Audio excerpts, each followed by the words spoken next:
Art Against Mental Illness. Hello, everybody, and welcome back. I'm here with Caitlin Hanna again.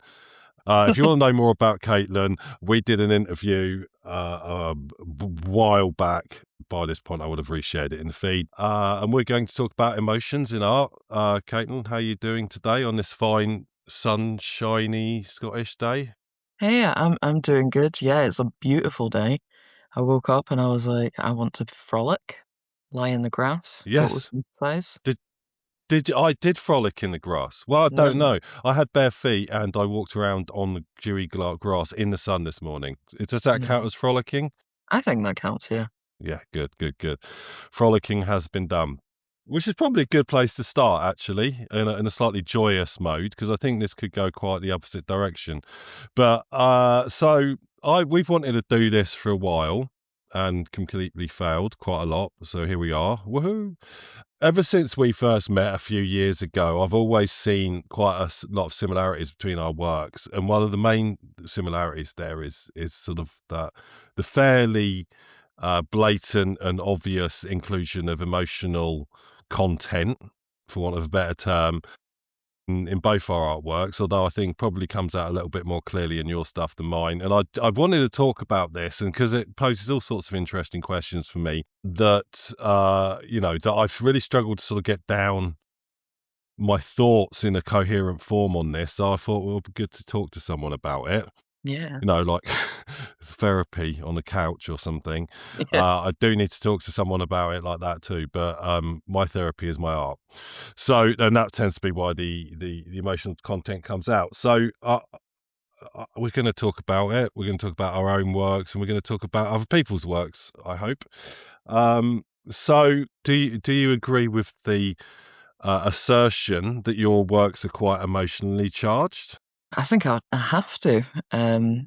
Yeah, I think, I fell into art with like using it as a therapy, and that just hasn't left me at all. Um, And I think like one thing about art, in my opinion, is that, well, one, it's a reflection on the artist, um, and their lived experiences and everything. But also, I think you can't create art that isn't in some way emotionally charged, because it you could spend days on one thing, and your emotions during that will be in like the, if it's a painting, the brush strokes or whatever. Um, yeah, I think it's, like, impossible not to have emotionally charged work. It's interesting you jump straight into that because you can almost sort of end it there, right? Yeah, all art is emotionally charged. Bye. Yeah. Um, I do think it's right to say that some more than others, Mhm. and some artists try to get out of the way of their sort of the subject or the theme as much as possible. And But I agree with you that an artwork is a reflection of an artist, and by artworks, I should be clear here. I sort of mean anything in the artistic realm. Although I think you and me being visual artists, painters. I don't know if we can call ourselves painters, but we use paint and canvases and flat things and stuff that hangs on walls usually. Yeah. That yeah, I think that one way or the other the emotions are going to come out, even if you get up out of the wrong side of the bed feeling a bit grumpy because you slept badly. That's coming out somewhere, right? Yeah. And so when you go back to that artwork or you start doing some sketches or whatever, it's coming out, right? Whether you like it or not. I guess the question is how visible is it? So I think that really, if I'm saying that your or my artwork is quite emotionally charged, I'm saying it's fucking visible, right? Yeah, it's It's explicit. right there, right? There is no ambiguity, and I think that certainly with some of your work, it's thematically explicit as well. So when we talked before about some of the aspects of your work that relate to grief, which I think everyone would agree was quite an emotional subject. So how intentional is that? For me, it's 100% intentional now. When I first started, creating, it wasn't really. Um, but I think through like my years with mental health, with just kind of living, I've noted that it should be explicit, talking about your emotions, good and bad. I've kind of come to the realization lately that I only do really sad work, and that I should maybe sprinkle a little bit of joy in there because it does exist. But yeah, I think it's 100% on purpose. I think it should be spoken about and it should be seen. It's like famous artists that you see, there's a handful really that I can think of that is explicitly um like emotionally charged. Um and I don't know, I think it should just be seen more. It should be spoken about. It should be exampled for people to be in touch with themselves like that. So, but one of the reasons that I keep tripping on this one is because I'm like you, if the emotions are coming out are often the darker emotions. My work is quite cathartic. And yeah, it's all a little bit dark, but it's how I am. Geez, I was a metal kid in the 1980s, right? I grew up around dark imagery. I started making art because of, Iron Maiden album covers and stuff, right? So it was always going to be there, and you can read into that what you want, right? We're both probably in a psychologist's dream, but the problem for me is that it's out there. Cool, cool, cool. Right, now I want to sell this, right? And people are like, yeah, but that's miserable. Why would I put that on my dining room wall? Right. And I'm like, I can't disagree with them. I had a conversation with my partner at an open studios event because I can find myself getting really like upset because other people's works can sell like quickly, and I'm sit there just like quiet until one or two very interesting people come along and connect and buy work. But um, I was like, why don't folk want my stuff? And my partner was like, well, because who wants to put sad stuff on their wall? And I was kind of like, I suppose I get it, but then I'm also like, but I would put sad stuff on my wall.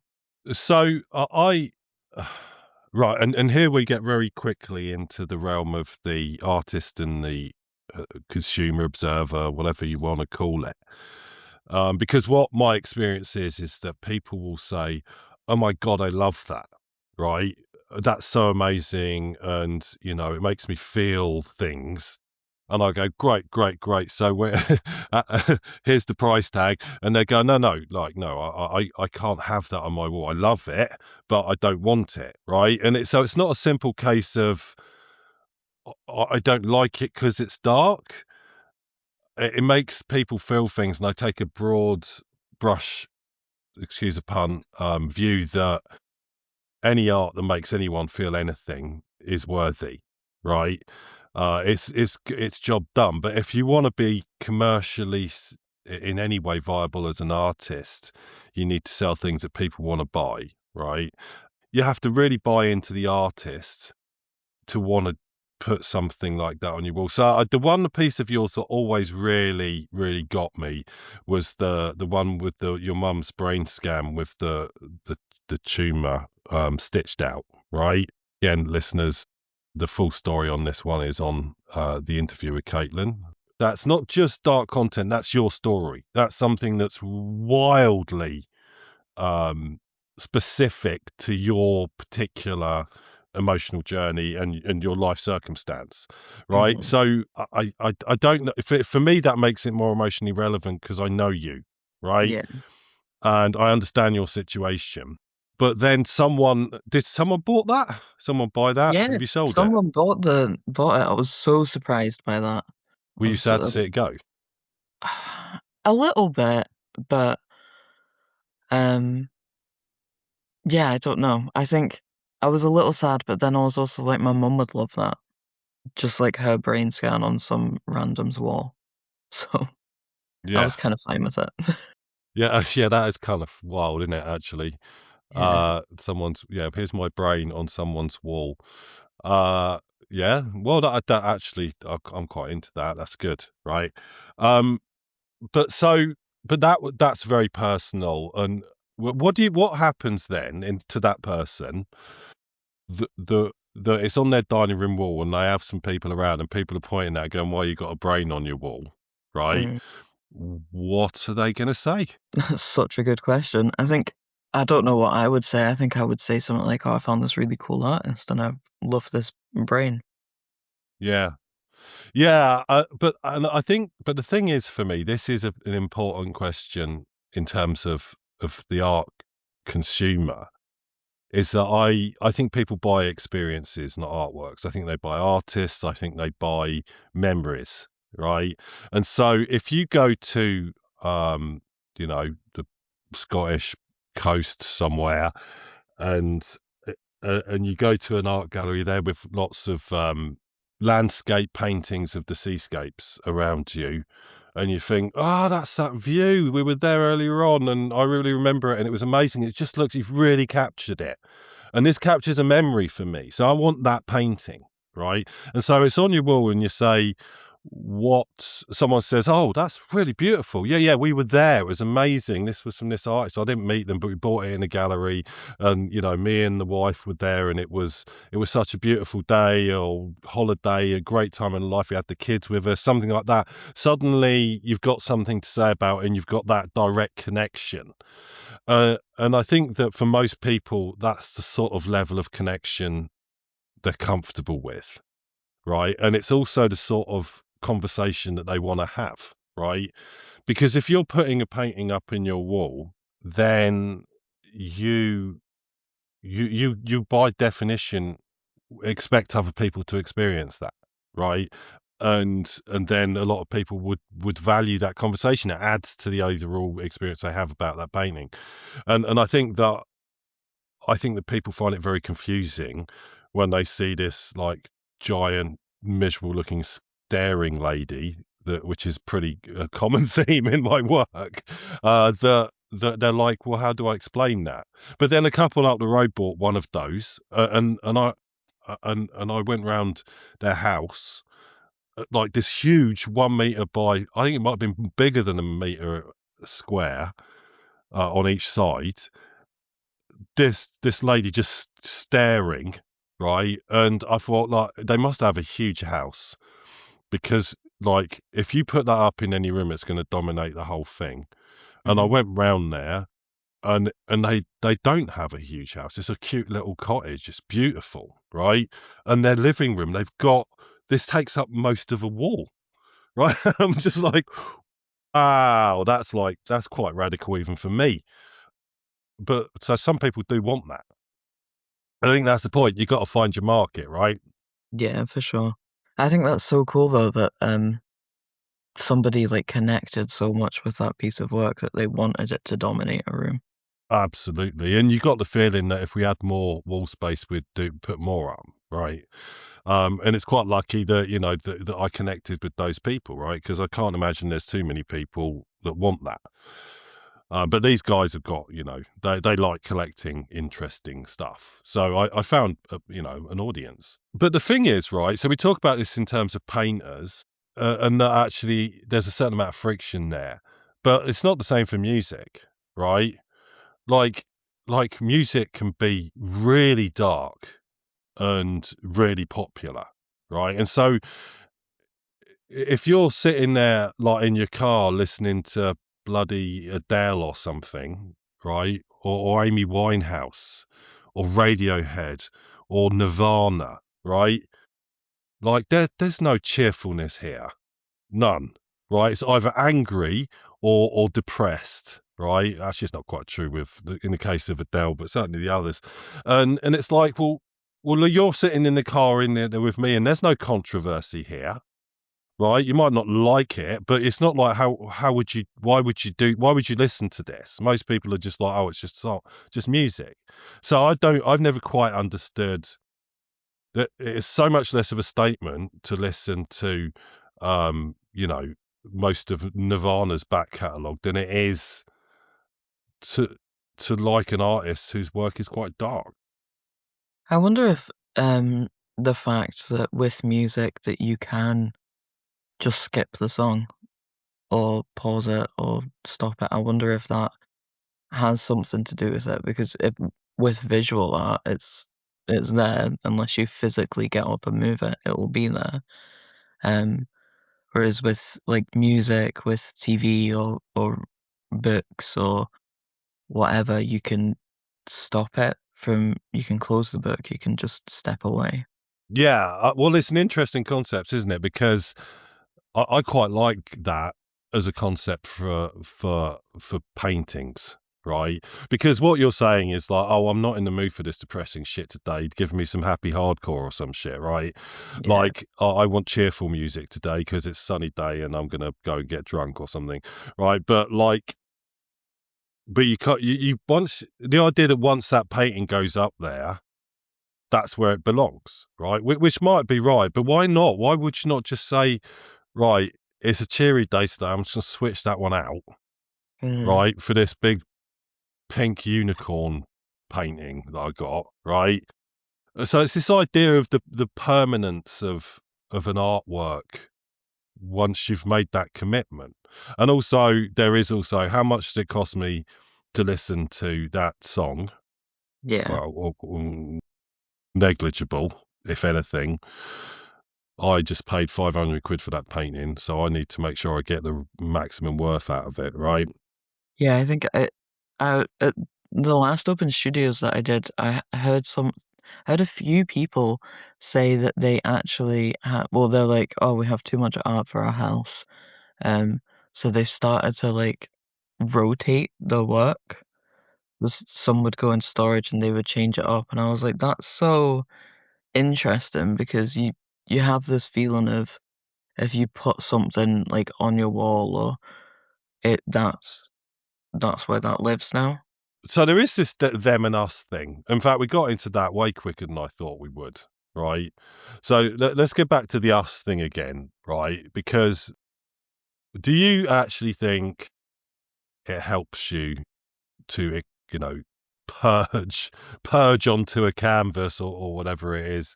Because a lot of people, I think, you must be bloody miserable, and you do and say and paint and record miserable things. Why don't you just bloody cheer up, right? Like, we're wallowing in it, right? But that's certainly not my experience. No, I think for me, it helps me process, like, I don't know if it's, like, the autism or what, but, like, I need time where I can, like, chat with my partner through an event so that I can process what happened, or, like, write it out in my work, or paint it out, or whatever. Um, it's it helps me think through and feel the things that I need to feel. Um, and that can be like anger and everything as well. Like, it could be like an outlet for that. Um, but I think mainly for me, it's processing and kind of, yeah, I don't know. It's like m- I would say meditative, but it's not, because I'm all over the place and I stop and I hit my vape and I scroll on my phone for like 2 hours and stuff like that. So because most of my art is done, I have a studio, right, which Mm. is, well, a studio workshop, big messy hole that isn't not in my house. That I have to leave and go there, right? It's only like 15 seconds walk from my back door, but I have to actively, I'm in that space, right? So when I'm there, I'm I'm arting, right? And so it is quite an immersive process for me. It's very rare that I am there going, right, this shit thing happened to me, or in the world or something, so I'm gonna like fucking paint the shit out of this, right? In fact, I can think of a couple of occasions, like I did one that was themed on Roe versus Wade when that got shot down, because I was so fucking annoyed about it. But like these days, if I did if I did a painting every time Donald Trump did something that irritated me, You'd be like, drowning in paintings. yeah, yeah, seriously. So it's a little bit more ambient than that. But do you, uh, do you sometimes sit down and go, right, I need to process this, I need to get this out, or is it just sort of leaking? I think it just leaks. Like, I think, um, if we're thinking back to the grief work, like, I knew that I wanted the exhibition to be around that. But like, for example, I had two cardboard pieces that one was a letter to my mum and one was a letter to my dad, and that just happened. Like, I was just, since text in my work a lot, I was just writing, and then I was just writing the story of death, and that it just kind of comes out. Um, I've been doing some oil pastel works lately, and it's been mark making, and then the mark makings could like spark a memory or something, and it just kind of tumbles. It's very rare that I think that I would explicitly go in with a plan of what I want to process, I guess. Yeah, there's a certain thing with me anyway, that the moment I decide to do something is the moment I stop being able to do that thing anyway. Yeah. I just anything that feels like I have to do it, I suddenly don't want to. So I tend to just let it flow anyway. But I do. I mean, there are themes for me. Like I did a whole collection recently of just people laughing, right? But and you think, oh, good, well done, Alex. You're doing something. You're doing something positive. No, it's not positive. My idea around those was these are rich people laughing at us, right? And then I followed it up by the sort of another collection that was sort of the reaction to that, which is a bunch of people looking miserable, right, and distressed and things like that. And I guess now I think about it, that was a direct reaction. I did plan to do a set of artworks themed around that. Something coalesced in my brain. I did one with a vague sense of that's what I thought it was about, and then was like, oh, I need to do more of these, right? And I just get into a bit of a flow of doing sort of a set of thematically linked things. And I think a lot of artists were like that. I mean, ultimately, like many artists work in collections, because it makes a certain amount of sense to do so. But it's sort of similar to recording an album or doing a trilogy of books or something. So I don't think there's anything particularly indicative in the fact that I decided to do a load of those. I think that's just how our brains work, right? Most creatives, whether they're doing chirpy stuff or miserable shit like we do, right? So I just did it. It just sort of came out. And then why did I stop doing those? Well, I sort of didn't, but they petered out and I switched horses. I don't know why I think I just got bored. Yeah. But did I get less angry? I would do it angry, right? That was the emotion, angry, right? I'm not less angry. So you talked about doing this exhibition that was sort of grief or focused, and I think that came through in the works. It was clear that that was what was going on, and so there was a point in time where you were like, "Well, this is done." Right? In a sense, this is my collection, I suppose. These are the things I'm going to display. And, you know, you never stop processing grief. I wouldn't suggest for a second, you know, but do you feel like that allowed you to get any sort of closure, or was it just another a stepping stone?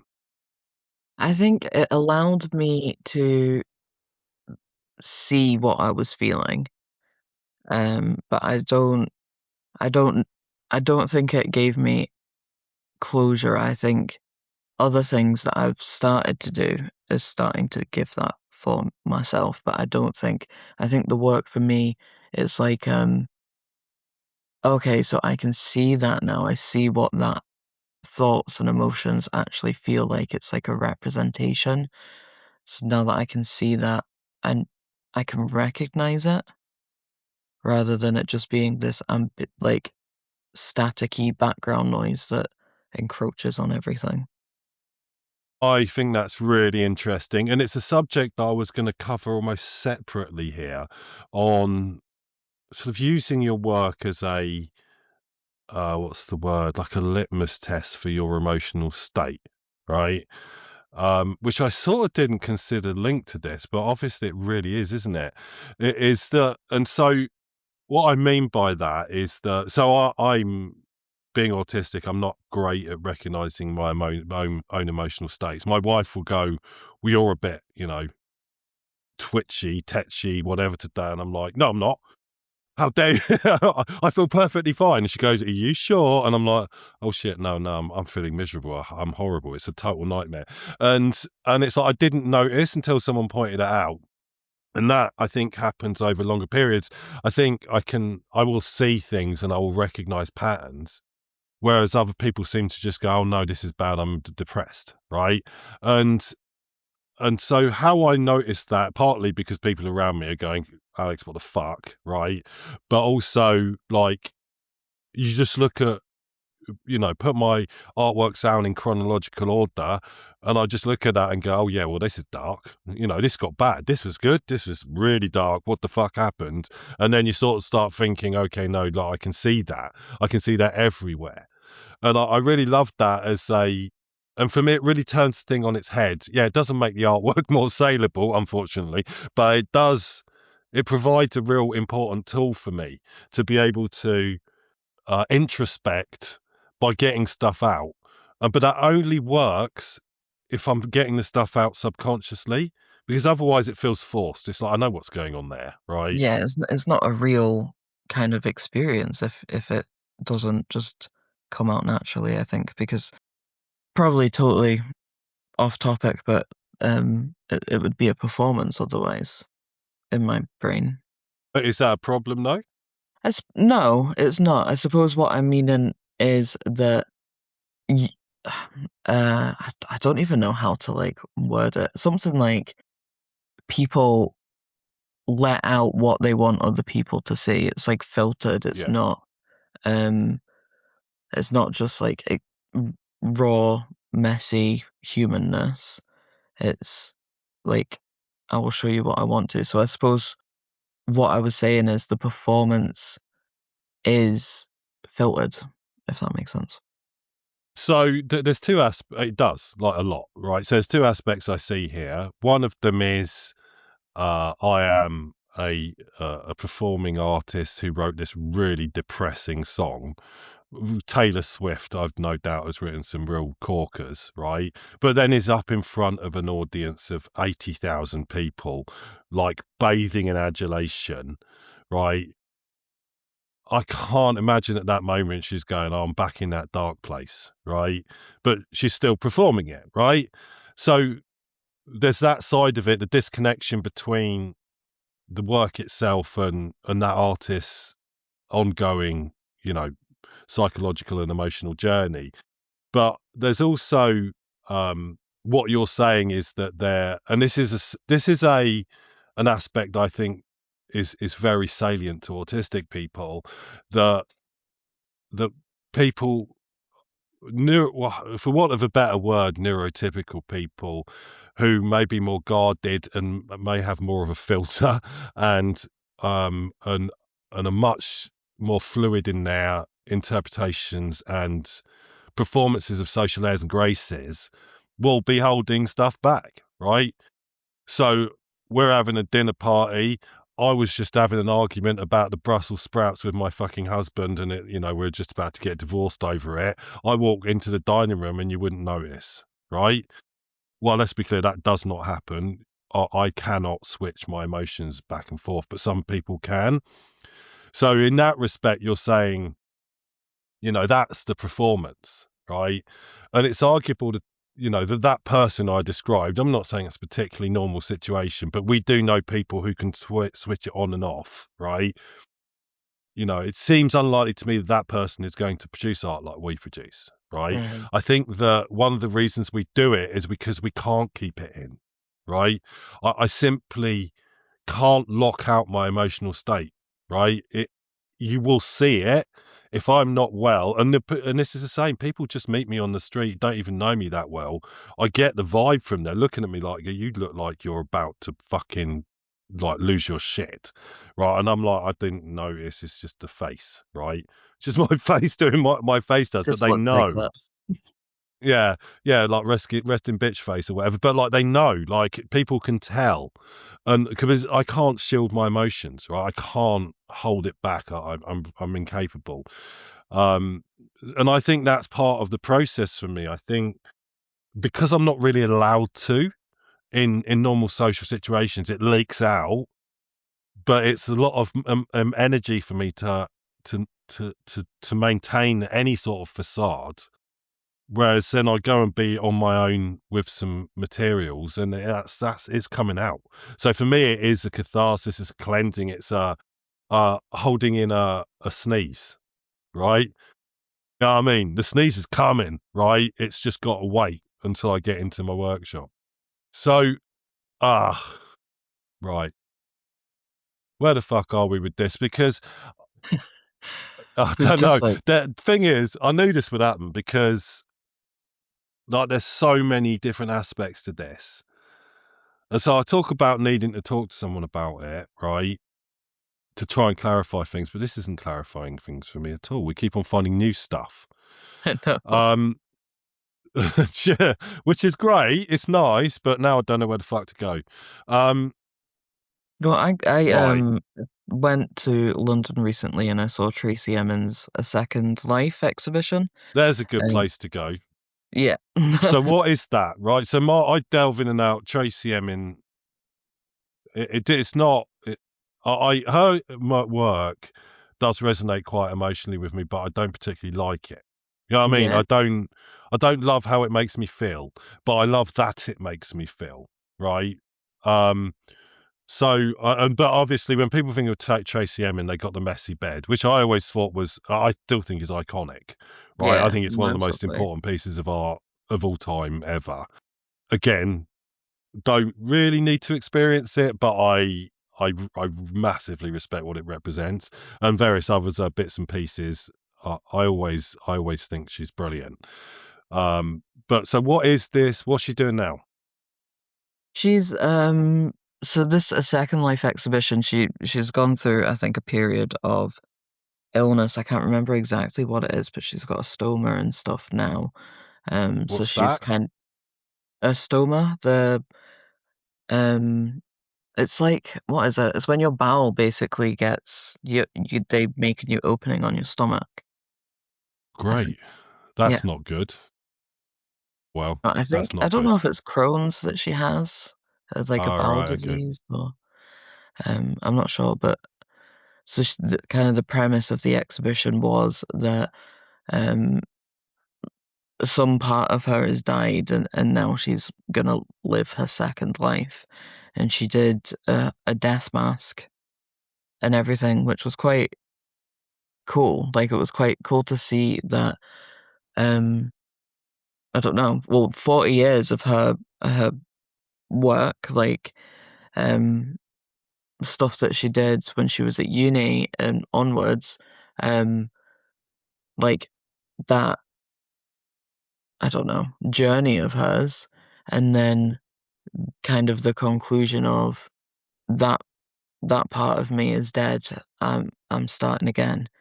Um, which I thought was really interesting. I also, one of the things that I found most interesting about the exhibition was, one, how many people were there, and two, like, age brackets of the people, and kind of what appeared to be wealth divides and stuff, that it was such a broad audience.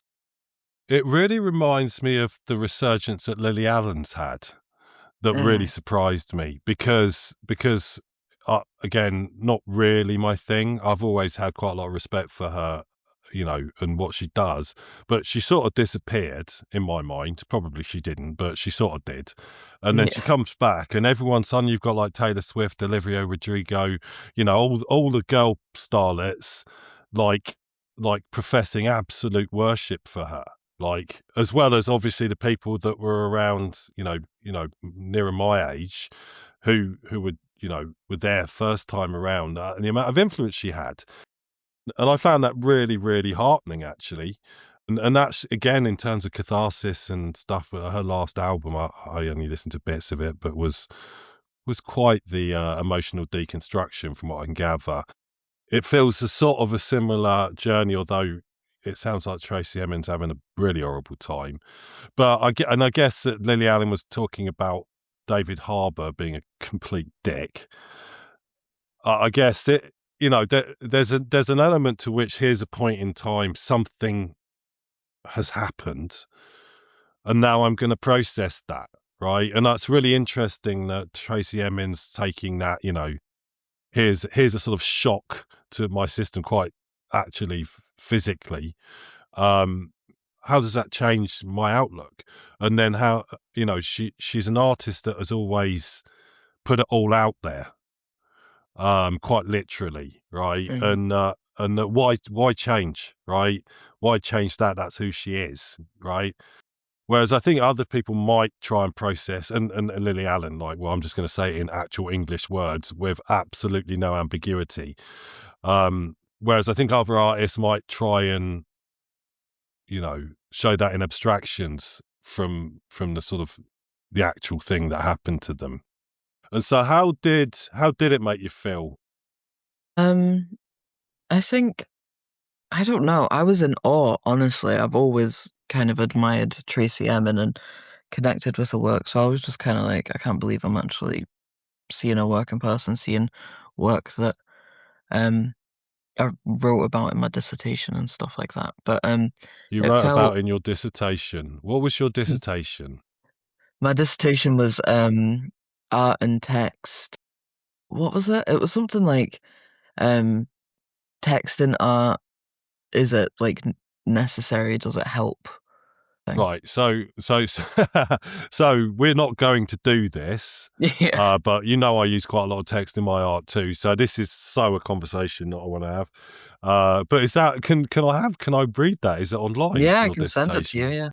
yeah. Yeah, I'll put it in the show notes. Okay, that's very cool.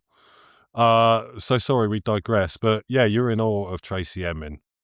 Yeah, yeah, so, yeah, I think it was just stunning to see her work and to see I suppose when you look at stuff online, everything looks very polished, and then you see stuff in person, you're like, "Okay, now I can see that a human being did do this."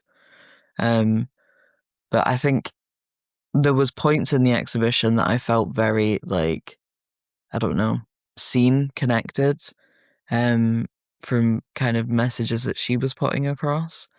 I'm trying to think.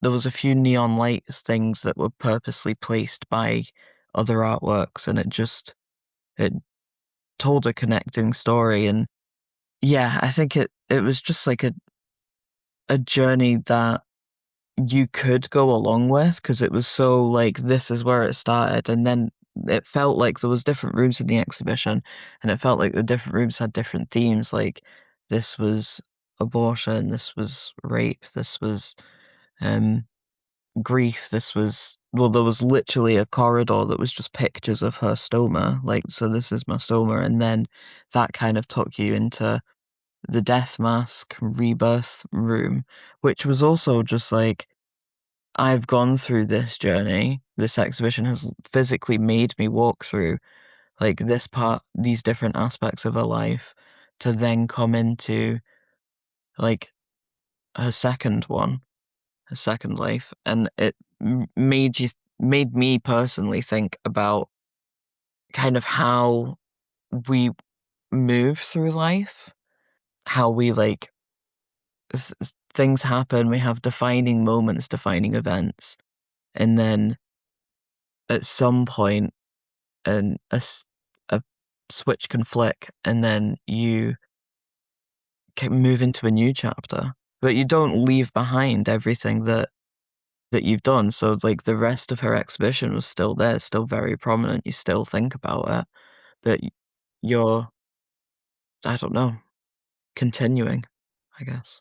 Yeah, and I think this comes back to the autobiographical nature of art, and I think that it's not very common for you to see the various movements in a single artist's work in one place.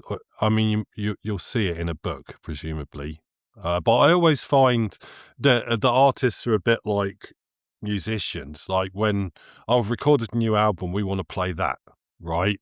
When you go and see them live. and everyone's a bit like, where's your big hit, right? And artists, when they release books even, or they do new exhibitions, they're like, oh, this is all this other shit, that's all past. And you'll get a sprinkling of it maybe, and then that this is the new thing. And I can understand it. But I sort of, that progression in itself for me is, as I say, people buy the artist, not the art, right? And Yeah. sometimes pieces of art just don't make sense on their own. Just like when someone's recorded a concept album, you pluck a song right out of the middle of it, sort of doesn't stand alone. And I think that's really powerful. I kind of wish I'd seen that. And I'd like to see more of it. Something you said at the beginning there was that you felt seen. Hmm. And so when we're thinking about why people might want to consume an art, well, you can take a picture, one of Tracy Emin's Stoma pictures, right? Again, do you want to own that? Well, No, probably maybe, not. right? No, like, give me There's the probably reasons, right? But ultimately, that sounds a bit much even for me. But um, this this idea that you were consuming, this body of work that you could relate to, and that there were movements and there were different sections of stuff that may or may not resonate more or less. And I think that you can look at art as a commercial enterprise, or you could look at it as a sort of a therapeutic thing, but you can also look at it as a sort of a service, right? I give this piece of me to you, take it as you will, but if it helps you, then I feel better about myself, right? And I think that's why I do this podcast, but it's why I take particular heart when my artwork resonates with someone emotionally, that they feel like they understand a bit more about themselves, or at least feel like, oh, it's not just me. And I found in my life in general, one of the being a pathologically open person, one of the things that I can offer to people that is actually fairly effortless for me, but means a lot to them, is that I just be open. Right? I talk about my struggles and you know difficulties and everything else, and it comes out in that way through my artworks, and people connect and they go, I'm really pleased I saw that because it really helped me, right? And that's happened yeah. quite a few times. Well, even Again, do you want to buy it? No. No, I don't want to buy it, but I love it. You know what I mean? even last night, I was on the phone to my brother and he was not having a great time, but he was like, "Oh, I don't want to talk about it just now. Like, I need to process it and think it through first." And I was like, "That's totally fine. Like, no pressure." The thing with me is I can't shut the fuck up ever. And he was like, "Oh, but I wish I was like that." Um, because it's like, I don't know. You want to be able to get things out. You want to be able to freely communicate and connect with people through art, through music, through whatever. Like, that is a desire that everybody has. Um, so it's so interesting that, I don't know, that everybody, like, does it differently. Yeah. Everybody thinks differently, and everybody, so, like, people like us, like, we never shut up, which is awesome. But then, yeah, there's the opposite as well, the people that want to be able to communicate more. Or can't, right? Mhm. And I think that, you know, do I have any particular talent at communicating my underlying emotional states? I don't fucking know. Maybe. Who knows, right? Does that connect with people? And this happens to me as well, right? Like, I might be an emotional fucking sewer, right? But often the times I don't understand my own emotions, or I feel, is this weird, right?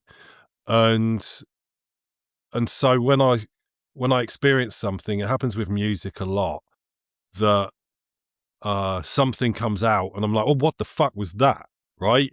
I'm like, oh shit, that's weird, right? That's a new thing, right? And then you think, oh no, it's not new. It's just I didn't know how to express it, right? And a lot of people don't know how to express certain things, and some people just are not very lyrical or very expressive. They don't have that part of their brain isn't as well developed as someone else, or they're a very guarded person for any number of reasons.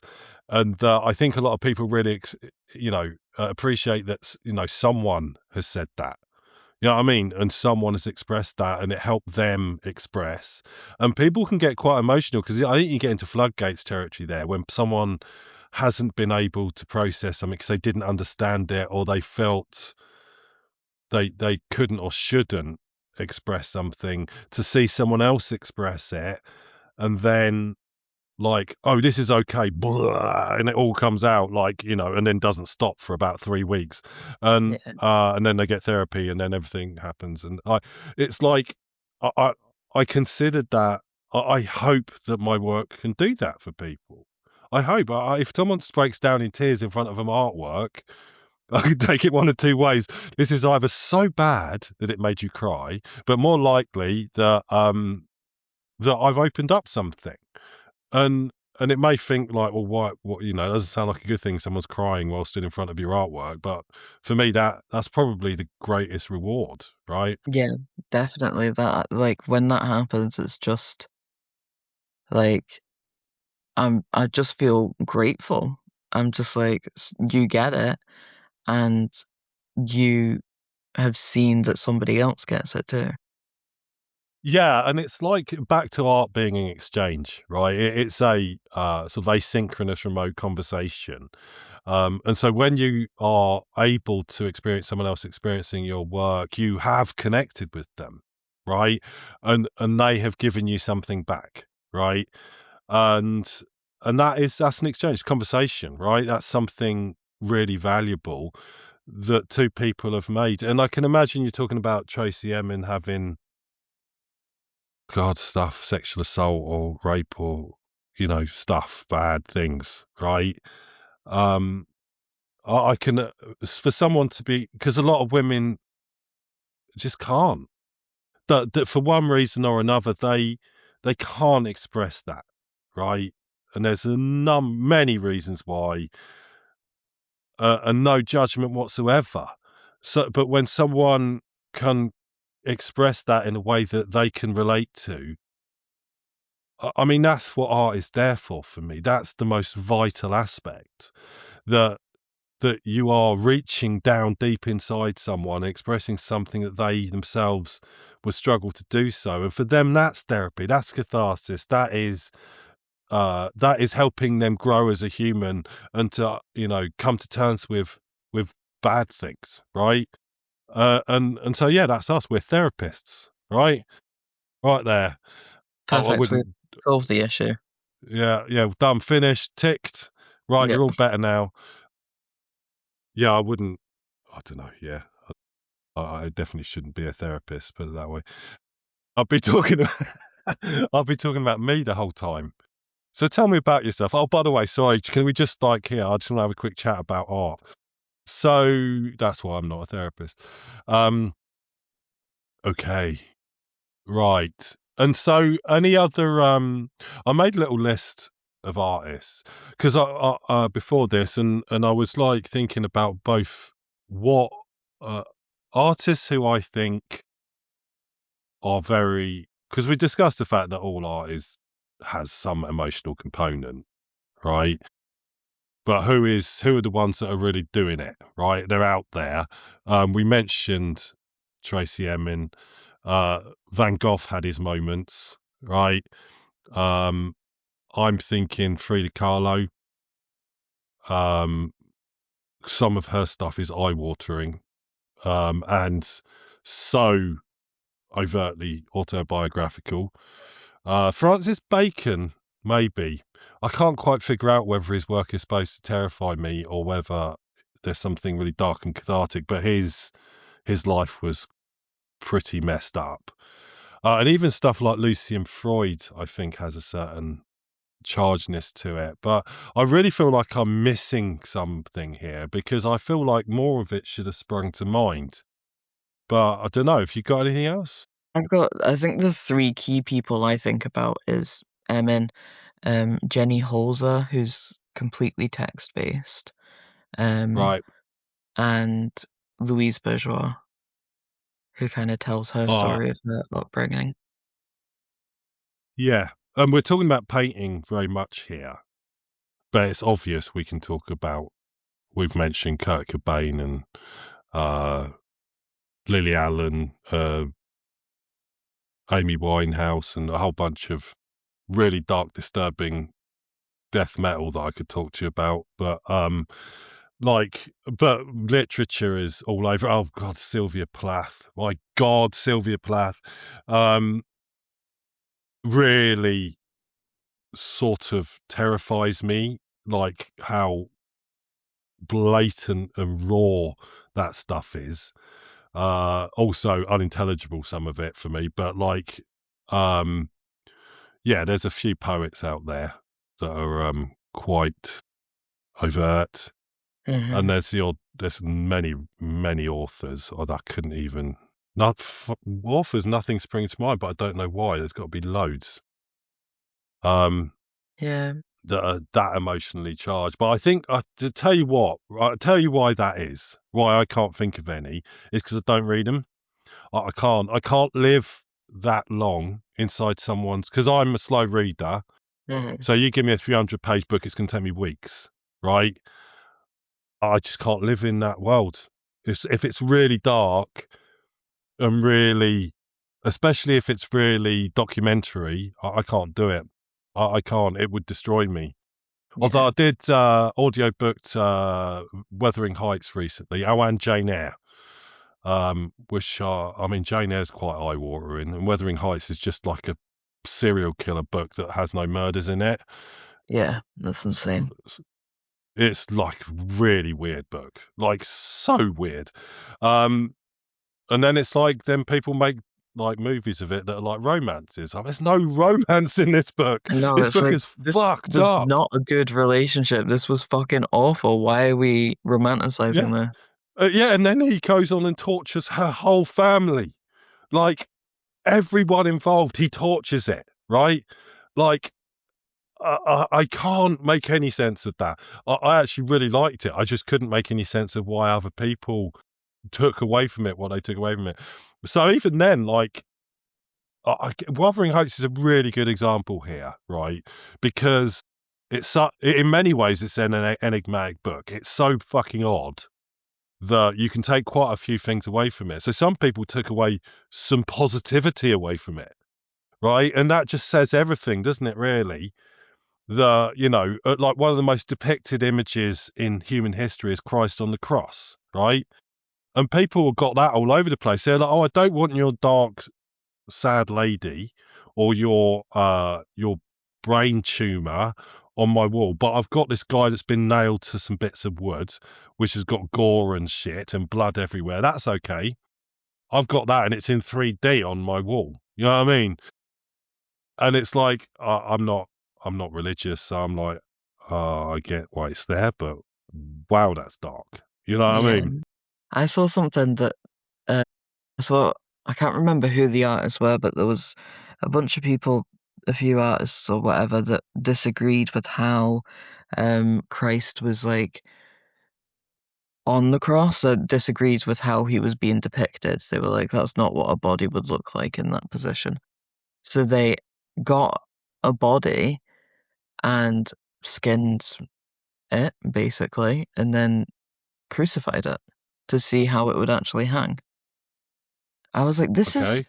insane. Yeah. Yeah. Yeah. Yeah. But All also, of this.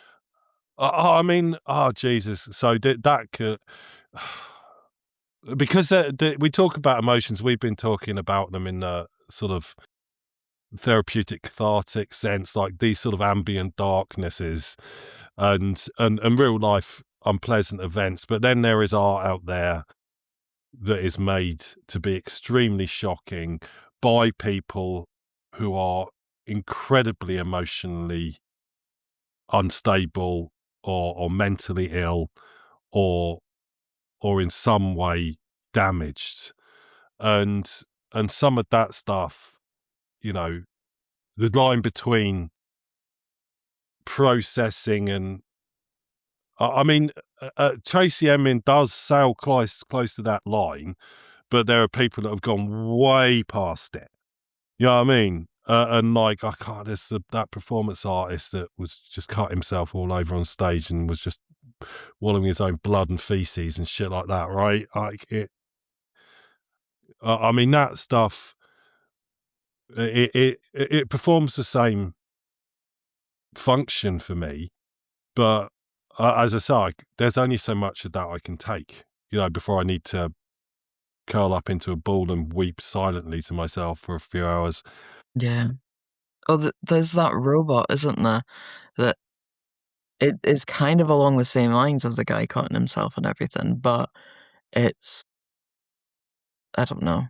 I don't know if it's because there's no human involved, but the robot that's like mopping up the blood, and it's God. been doing it for years and years, and it's just slowing down and degrading. And I can't remember who's. Oh Lord.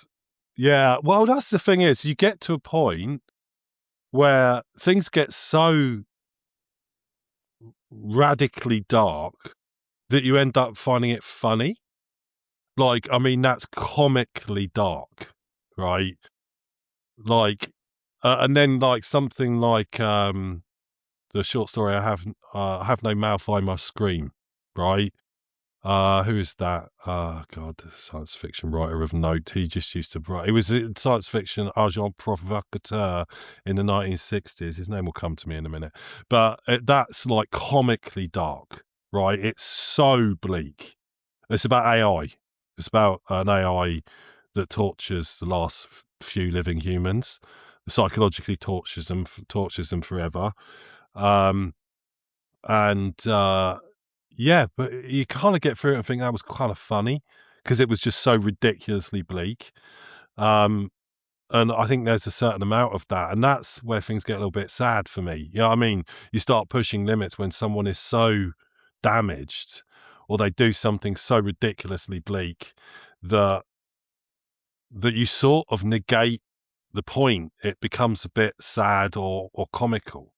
Yeah, I think like with the robot, so it was "Can't Help Myself" by Sun Yuan and Peng Yu. I saw it and I was like, "Oh, that's really cool." And then I was like laughing a little bit, like that little robot's like got a wee job, and then it just got really sad. It's like, oh, I can't actually think about this anymore because I'm gonna get teary. There's one of my first experiences of being emotionally damaged by a movie was there's a film called from the 70s called Silent Running. And spoilers, it results in these just one or two, I think it's just one robot at the end in this spacecraft in deep space tending to this garden on his own. There's no humans left. And I remember just walking out to my mum and just bursting out in tears. I just watched the worst thing I've ever seen, and like it was the most depressing thing, and it stayed with me for years. So I was emotionally scarred by that. But it was a bloody robot, like. But I was like, that's the saddest thing ever. That robot is just going to be doing this forever, and no one's ever going to experience it. You know what I mean?